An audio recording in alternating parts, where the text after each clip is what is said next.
Government, hindi po ba nagalit nga si Chief PNP Marbil dahil walang aksyon mula sa Porac Police? Totoo po ba yon? Totoo po bang nagalit si Chief PNP Marbil? Madam Chair, dun po sa nangyaring dumping of the na mga Di patay. umano nagalit daw si Chief PNP Marbil dahil walang aksyon yung Porac Police dun sa pagdump ng siyam na tao. Doon mismo, hindi po doon mismo yung mga tao. Hindi po doon sa Lucky South. Dinala lang doon, itinapon dahil po ang aming bayan kasi ang pinakamalaking bayan in terms of land area sa buong Pampanga. May mga bundok po kami doon, may mga dikes. Kaya siguro po, yun po ang report sa amin ng aming Chief of Police na yung mga natagpuan doon ay dinala lang doon sa area po namin. Kung ayon po kay Colonel Guardaya ay itinapon lang, dinala lamang doon yung siyam na tao, at kung ayon kay Colonel Guardaya, hindi sila taga Lucky South, saan daw sila galing ayon kay Colonel Guardaya? Actually, wala pong specific na binigay na report kung na saan sila. I will confirm po siguro. Ayaw ko po kasing salita na baka na hindi ko po alam. Okay po. At kung walang specific na information kung saan sila galing, pero kung sinabi ni Colonel Guardaya na hindi taga Lucky South yung siyam na yon, still doon po idinala at itinapon sa bayan ninyo. So ano po yung naging aksyon ninyo doon sa ganung pangyayari?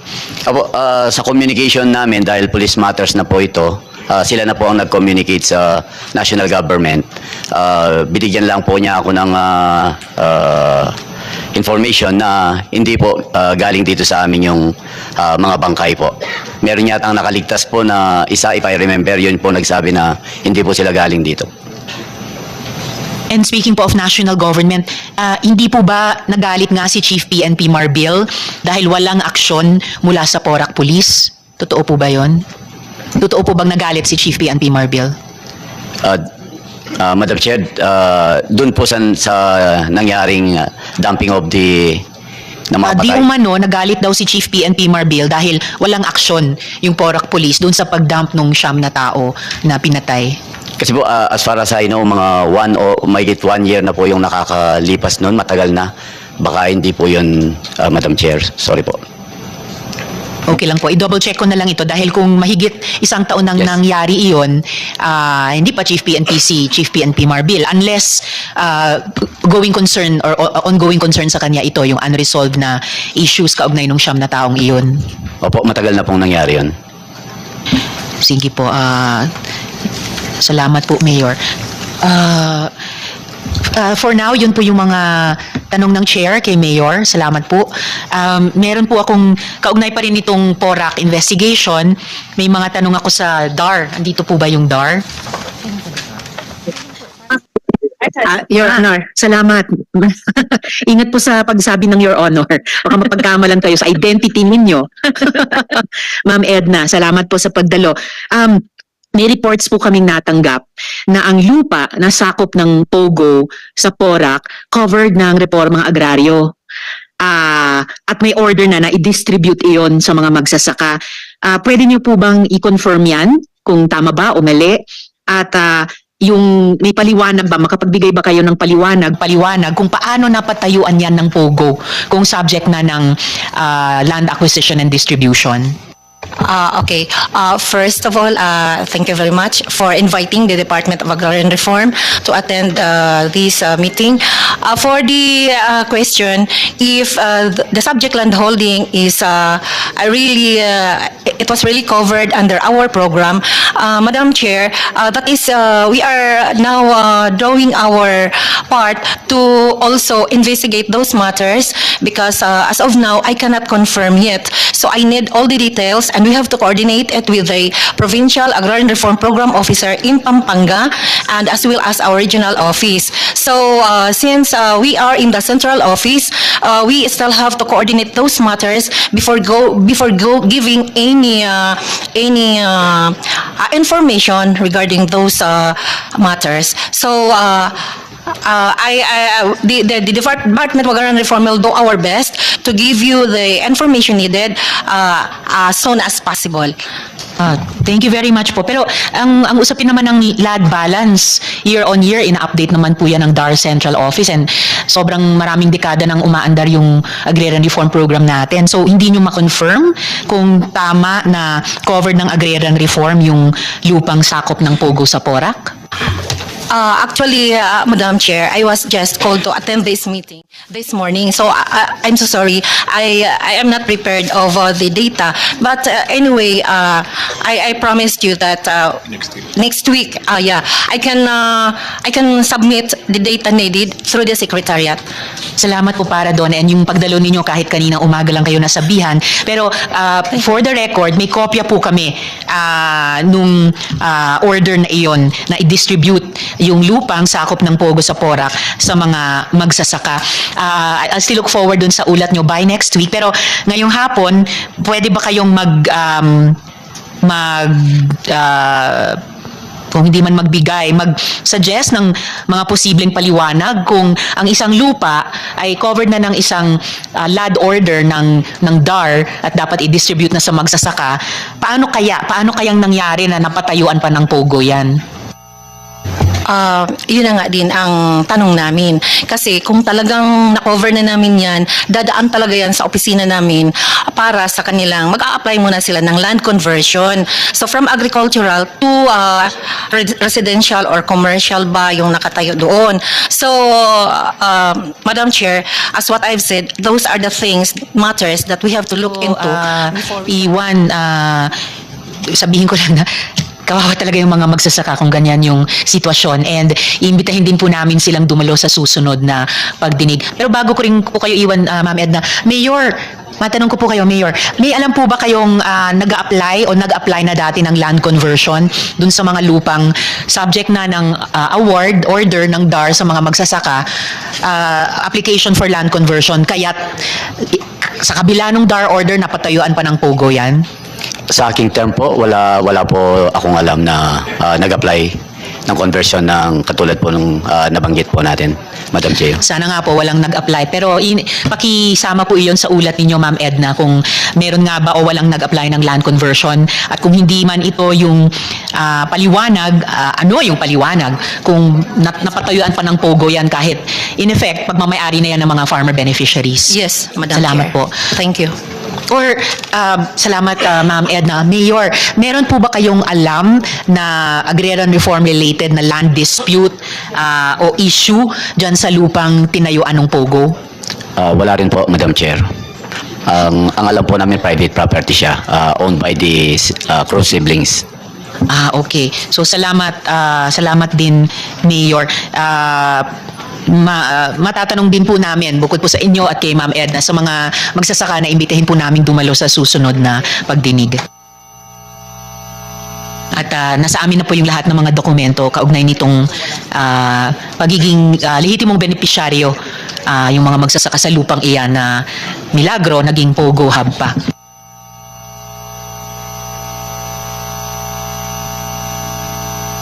Sen. Sherwin. Thank you. Asking the committee whether we invited some critical personalities related to this Pogo Hub.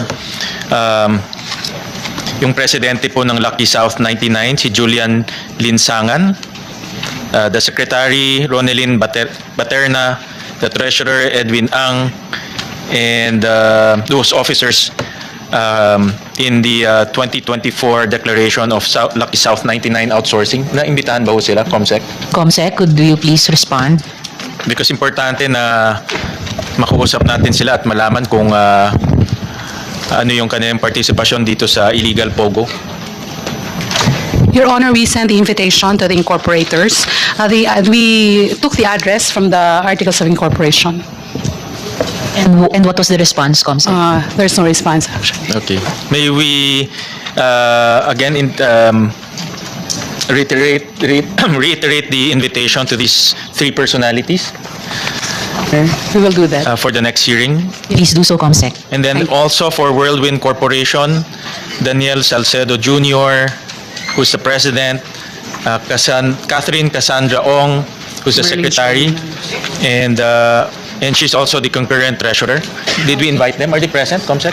Before COMSEC responds, for the record, Sen. Sherwin, kanina, when COMSEC was briefing us on the status of those invited, yung isang binanggit niya, si Cassandra Ong, no reply to the committee's investigation.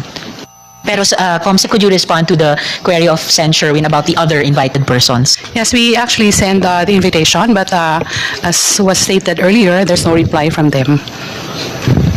And also, did we invite the Mascareñas, I think family or siblings yata to eh. The reason for their invitation is their names are present in both Whirlwind Corporation and Lucky South 99 in their incorporation papers. Did we invite Stephanie Mascareñas, Josephine Mascareñas, and Michael Mascareñas? COMSEC, sir. you mentioned them earlier. What again was Yeah. their reply? There's no reply, actually. We sent the invitation, Mr. Michael Bryce Mascareñas, Mr. Stephanie Mascareñas. Okay. And Madam Chair, mahalagang maimbitahan natin to dahil sila yung mga officers ng Lucky South 99, officers ng Whirlwind Corporation, common shareholders ng dalawa dahil itong sila Mascareñas o Mascareñas family, they're common sa dalawang companies. Eh. So, ibig sabihin, malaking tsansa na iisa lang ang Whirlwind Corporation at Lucky South. No? So, at ang punto nitong hearing ay malaman kung sino ang may kagagawa nito. At based on records, at based sa mga nakita nating ebidensya, itong mga pangalan to ang may direktang kinalaman dito sa Pogo Hub. Therefore, may direkta silang kinalaman dun sa mga kriminalidad na nangyayari sa loob. Yung human trafficking, prostitution, torture, even death. No, so, importanteng maimbitahan sila. But let's put it on record na naimbitahan naman sila. Binigyan sila ng pagkakataon na mapakinggan. Bigyan sila ng pagkakataon na marinig sila pero hindi sila pumunta dito. Let that be reflected into the records. And therefore, COMSEC, please do invite these persons again to the next hearing. Bigyan natin sila ng isa pang chance. Paunlakan yung imbitasyon ng komite before the committee takes further action to compel their appearance. Thank Yes, you, Madam COMSEC. Chair, we will do that. Thank you. Thank you. Thank you.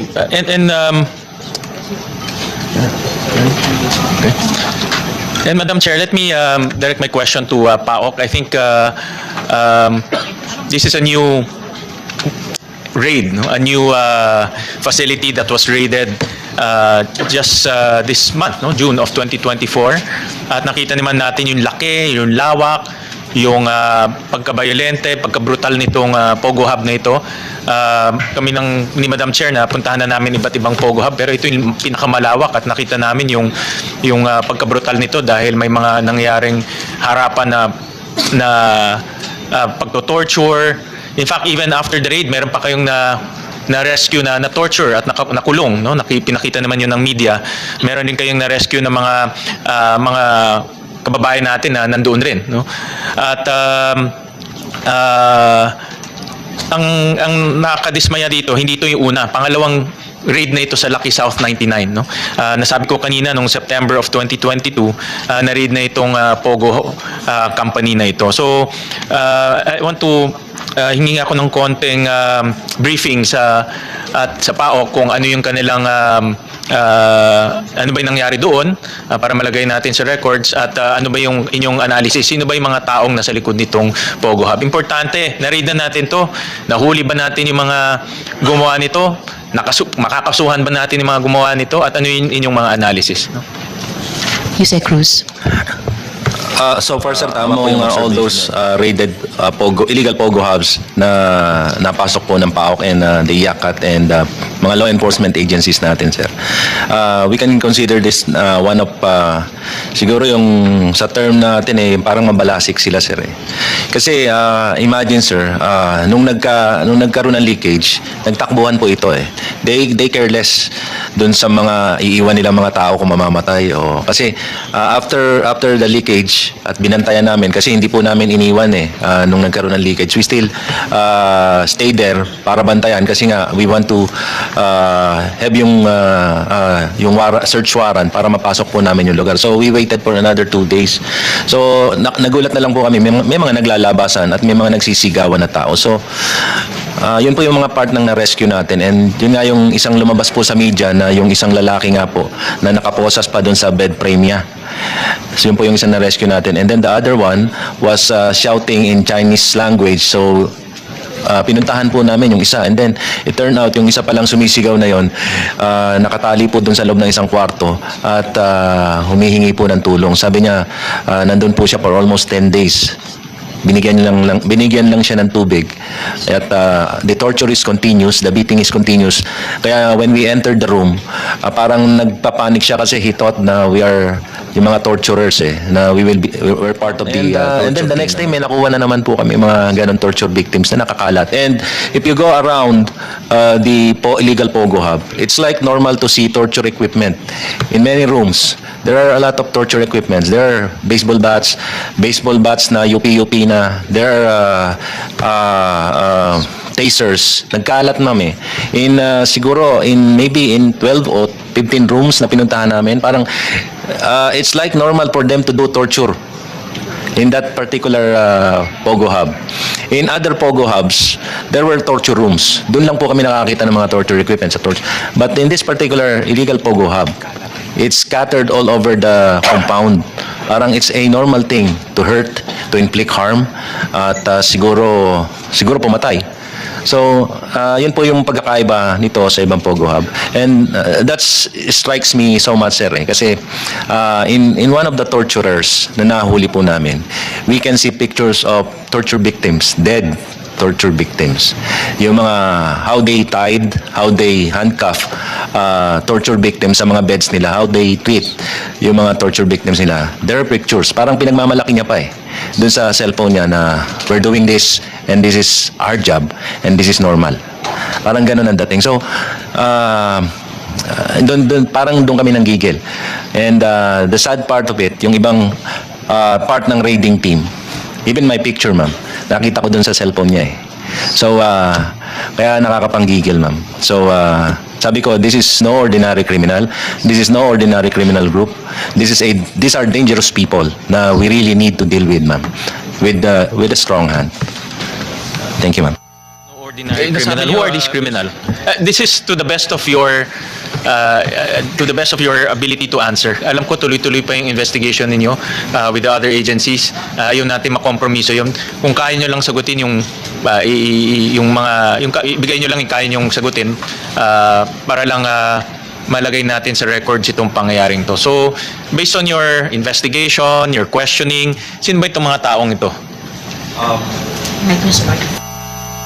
In all the Pogos that we raided, normal na sir yung makakita kami ng mga fugitives, wanted persons. In one of the Pogos that we raided, 11 wanted criminals ang nakuha namin, foreign nationals.